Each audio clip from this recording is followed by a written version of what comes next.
All right, Justin, first let's talk about this couple in Kentucky.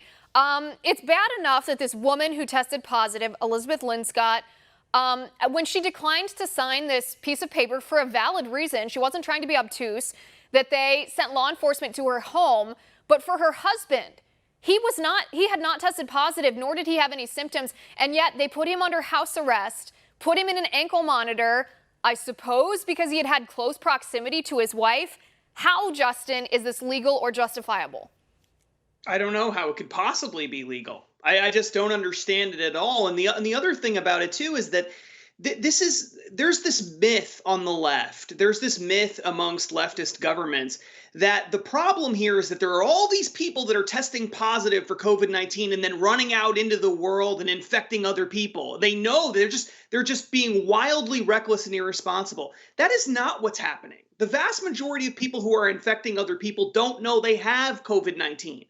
And what this does in a very bizarre way is punish the people who actually got tested, who took the initiative to go and get tested. Now they're being punished and treated like criminals because they won't sign a piece of paper that is way over the top and overbearing.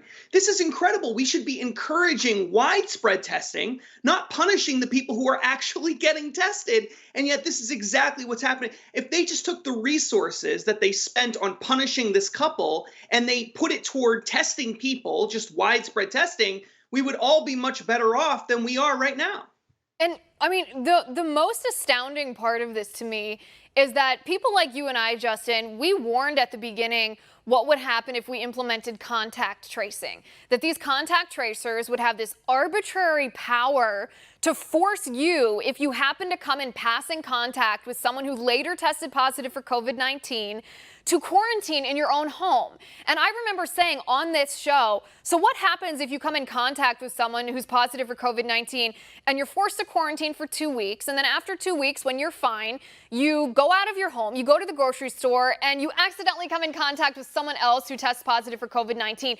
Are you going to be quarantined to your house for 2 more weeks? And where does this end? This isn't someone who actually has the virus. This is just someone who came in contact with someone.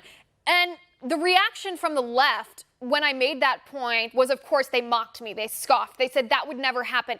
This isn't going to impact people who haven't tested positive for COVID-19. This is only people who are actively contagious. Well, look at this story now. This man cannot go more than 200 feet from his home without an ankle monitor, the type we put on sex offenders, beeping and notifying law enforcement. If this is not tyranny, I don't know what it is.